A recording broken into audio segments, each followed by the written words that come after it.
Assalamualaikum warahmatullahi wabarakatuh. Saudara, kembali lagi bersama saya Suhartono dalam mata kuliah Pendidikan Kewarganegaraan. Dalam pertemuan kali ini, kita akan membahas tentang hak dan kewajiban warga negara. Sebelum saya memasuki perkuliahan hak dan kewajiban warga negara, perlu saya sampaikan kompetensi yang akan kita dapatkan dalam mata kuliah Pendidikan Kewarganegaraan dalam materi hak dan kewajiban warga negara. Setelah proses pembelajaran, mahasiswa diharapkan mampu menganalisis dan mengidentifikasi hak dan kewajiban warga negara dalam konteks kehidupan berbangsa dan bernegara. Sub pokok bahasan kita kali ini diantaranya ada 5. 1. Pengertian warga negara, penduduk, dan rakyat. 2. Teori-teori tentang negara. 3. Hukum kewarganegaraan yang mengatur hubungan seseorang dengan negara. 4. Asas-asas untuk menentukan kewarganegaraan. 5. Macam-macam hak dan kewajiban warga negara.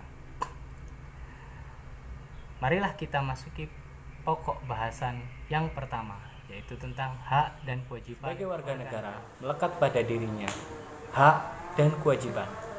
Sebelum itu, saya akan menjelaskan apa itu definisi dari hak dan apa saja itu definisi dari kewajiban.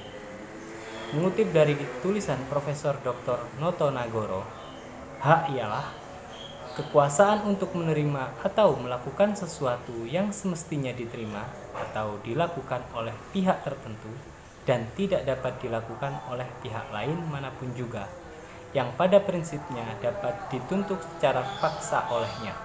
Jadi hak ini bersifat hakiki, tidak bisa dialih tangankan atau tidak bisa diwakilkan dari orang ke orang yang lainnya.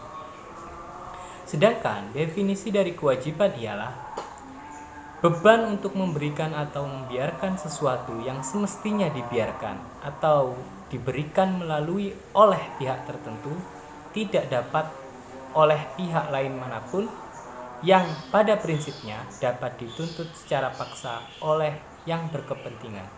Ini juga disampaikan oleh Profesor Dr. Noto Nagoro. Selain hak dan kewajiban yang sudah saya sampaikan tadi, di sini saya juga akan menjelaskan tentang pengertian warga negara Indonesia. Sudah banyak orang yang salah kaprah mengartikan tentang warga negara dan penduduk. Banyakan mereka memberikan pengertian yang sama atau arti yang sama. Pada sejatinya, pengertian antara warga negara dan penduduk sangatlah berbeda. Di sini akan saya jelaskan mengenai pengertian warga negara. Apa itu warga negara? Pengertian secara simpelnya ialah warga negara Indonesia ialah orang yang secara hukum merupakan anggota dari negara Indonesia. Ada kata-kata secara hukum. Ini mengartikan untuk menjadi seorang warga negara Indonesia ada proses hukum yang harus dilalui. Di sini saya akan menjelaskan tentang pengertian negara. Sudah banyak pakar atau para ahli yang mendefinisikan tentang pengertian negara. Di sini saya akan memberikan cuplikan atau memberikan pengertian-pengertian itu kepada saudara. Di antaranya, yang pertama, pengertian negara adalah suatu organisasi dari sekelompok atau beberapa kelompok manusia yang bersama-sama mendiami suatu wilayah tertentu dengan mengakui adanya suatu pemerintahan yang mengurus tata tertib serta keselamatan kelompok atau beberapa kelompok manusia tersebut. Pengertian yang kedua, pengertian dari negara menurut ahli yang lainnya adalah suatu perserikatan yang melaksanakan suatu pemerintahan melalui hukum yang mengikat masyarakat dengan kekuasaan untuk memaksa dalam suatu wilayah masyarakat tertentu yang membedakannya dengan kondisi masyarakat dunia luar untuk ketertiban sosial. Dari dua pengertian yang sudah saya sampaikan tadi, maka bisa kita tarik kesimpulan bahwa sebuah negara itu terdapat beberapa unsur. Di antaranya, yang pertama, negara harus mempunyai wilayah. Unsur negara yang kedua, tentunya harus ada penduduk atau sekelompok orang atau warga negara. Yang ketiga, harus ada sistem pemerintahan.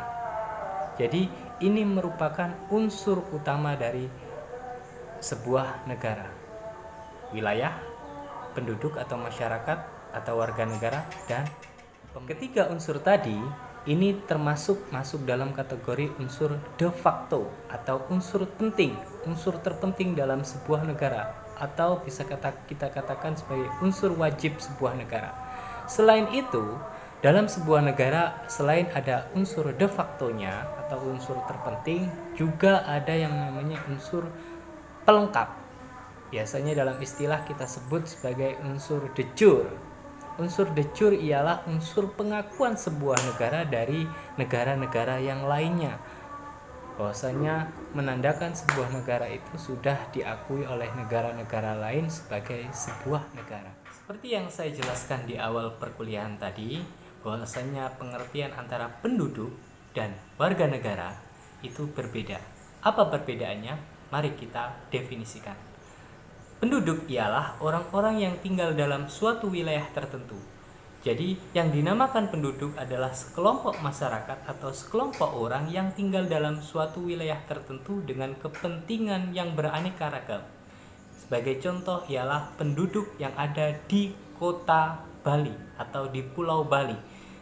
Kita sebut sebagai penduduk, meskipun banyak orang-orang yang ke Bali berasal dari daerah yang berbeda-beda. Mereka itu kita namakan sebagai penduduk, meskipun tinggal di tempat yang sama dalam suatu wilayah yang sama, tapi mereka asalnya berbeda-beda. Sedangkan warga negara ialah anggota suatu negara, artinya orang yang telah memenuhi syarat-syarat tertentu untuk menjadi anggota suatu negara. Seperti yang saya jelaskan di awal tadi, warga negara Indonesia adalah orang yang secara hukum telah memenuhi syarat menjadi warga negara Indonesia. Sebagai anggota suatu negara, seseorang warga negara mempunyai kedudukan yang khusus terhadap negaranya. Ia mempunyai hubungan, hak, dan kewajiban yang bersifat timbal balik terhadap negara.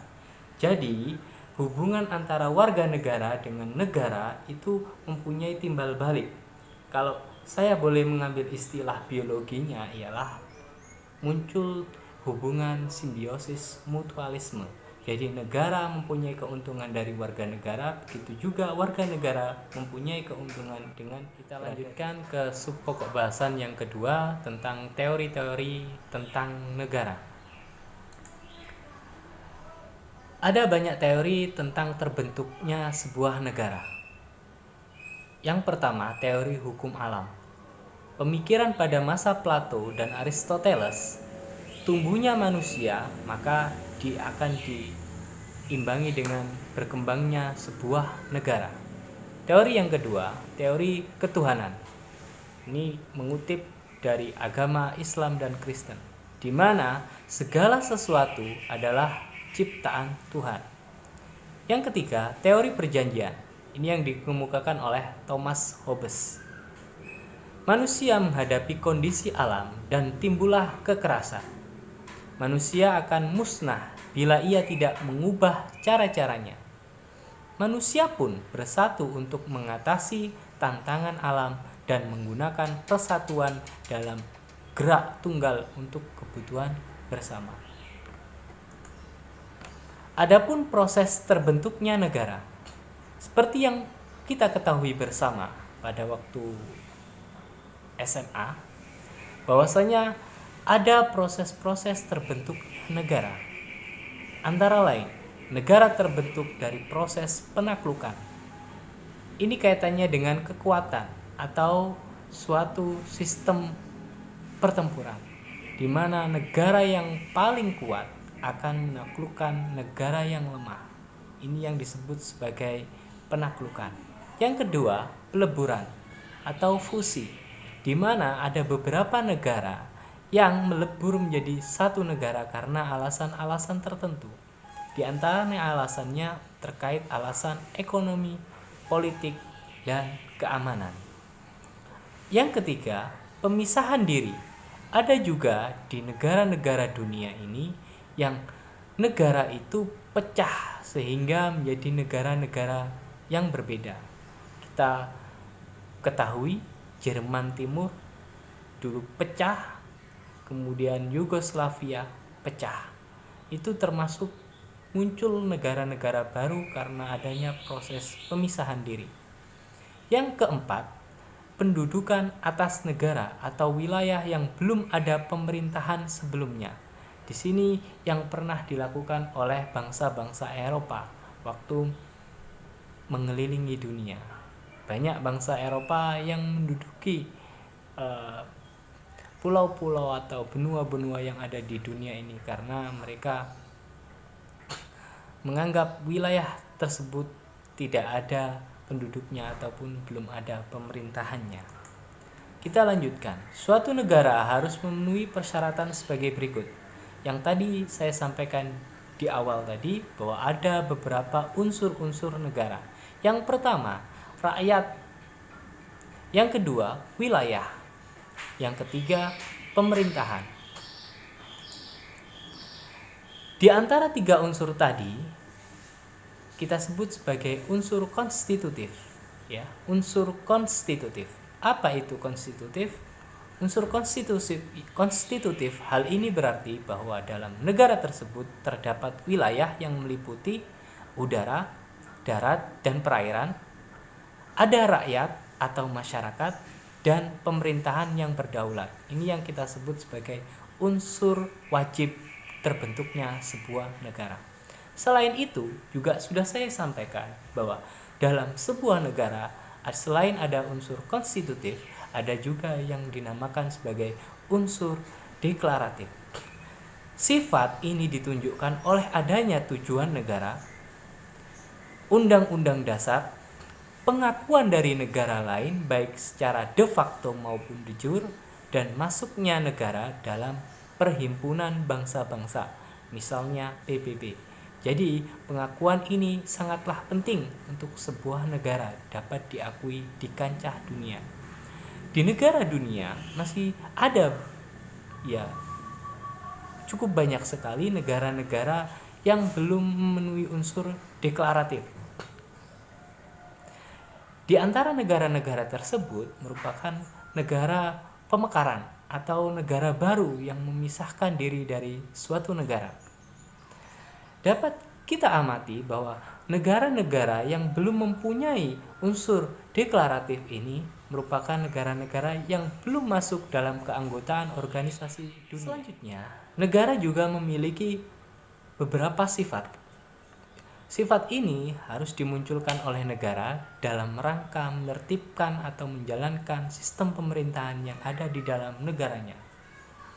Menurut Profesor Miriam Budiharjo, ada 3 sifat negara. Yang pertama, negara bersifat memonopoli. Yang kedua, sifat negara ialah memaksa. Yang ketiga, sifat negara mencakup semua. Adapun bentuk negara, sebuah negara dapat berbentuk yang pertama, negara kesatuan. Yang kedua, negara serikat. Saudara, kita memasuki sub pokok bahasan yang ketiga, yaitu hukum kewarganegaraan yang mengatur hubungan seseorang dengan negara. Kita mengacu pada teori keadilan yang disampaikan oleh Aristoteles, di mana hubungan warga negara dengan negara itu diklasifikasikan menjadi 3 sifat. Yang pertama, hubungan negara terhadap warga negara bersifat distributif. Yang kedua, hubungan warga negara terhadap negara bersifat legal bertaat. Yang ketiga, hubungan warga negara dengan warga negara bersifat komutatif. Ketiga hubungan ini selalu berkaitan dalam sebuah pokok bahasan yang keempat mengenai asas-asas untuk menentukan kewarganegaraan. Dalam sebuah negara dunia, setiap negara mempunyai asas-asas tertentu yang dipakai untuk menentukan status kewarganegaraan warga negaranya. Apa saja atas asas-asas itu? Yang pertama, asas-asas itu didasarkan atas kelahiran. Yang kedua, asas-asas itu didasarkan atas perkawinan. Yang ketiga, asas-asas itu berdasarkan pewarganegaraan. Akan kita bahas yang asas berdasarkan kelahiran. Asas-asas pewarganegaraan berdasarkan kelahiran ini dibedakan menjadi 2, yaitu asas ius soli berdasarkan tempat lahir, di mana seseorang bisa diakui sebagai warga negara negara tertentu asalkan ia lahir di negara tersebut. Itu asas kelahiran, tempat lahir. Asas yang kedua ialah asas ius sanguinis, yaitu asas keturunan, di mana seseorang bisa diakui sebagai warga negara dari negara tertentu apabila ayah dan ibunya atau keturunannya berasal dari negara tersebut. Ini asas yang didasarkan atas kelahiran. Lanjut, asas yang didasarkan atas perkawinan. Di sini ada dua asas, yaitu asas kesatuan hukum. Bila mana ada dua negara yang telah menyepakati hubungan bilateralnya melalui perjanjian-perjanjian hukum dua negara. Yang kedua, asas persamaan derajat. Kemudian kita lanjut, asas yang berdasarkan pewarganegaraan, yaitu kita ada istilah asas stelse aktif dan asas stelse pasif. Ini juga diberikan kepada warga negara yang orang tuanya itu telah melakukan pernikahan beda negara. Maka di warga negara tersebut sebelum berusia 18 tahun maka muncul asas stelse aktif dan asas stelse. Adapun prosedur kewarganegaraan menurut Undang-Undang Nomor 62 Tahun 1958 antara lain berdasarkan kelahiran. Yang kedua, berdasarkan pengangkatan. Yang ketiga, berdasarkan permohonan. Yang keempat, berdasarkan pewarganegaraan. Yang kelima, berdasarkan perkawinan. Yang keenam, berdasarkan turut ayah atau ibu. Yang ketujuh, berdasarkan pernyataan. Pembahasan yang terakhir atau yang kelima, yaitu macam-macam hak dan kewajiban warga negara. Hak dan kewajiban warga negara Indonesia ini telah diatur dalam Undang-Undang Dasar 1945 dalam pasal-pasal sebagai berikut. Pasal 27 ayat 1 ini menegaskan kesamaan kedudukan dalam hukum dan pemerintahan. Yang kedua, pasal 27 ayat 2 ini mengatur tentang hak atas pekerjaan dan penghidupan yang layak bagi kemanusiaan. Asas yang ketiga atau pasal yang ketiga, hak dan kewajiban bela negara. Ini dibebankan kepada seluruh warga negara, diatur dalam pasal 27 ayat 3. Pasal yang keempat, hak kemerdekaan berserikat dan berkumpul. Pasal 28 Undang-Undang Dasar 1945. Yang kelima, kewajiban menghormati hak asasi manusia orang lain. Ini diatur dalam pasal 28C Undang-Undang Dasar 1945, khususnya mengatur tentang hak asasi manusia. Yang keenam, hak kemerdekaan memeluk agama dan berserikat. Ini diatur dalam pasal 29 Undang-Undang Dasar 1945 ayat 2.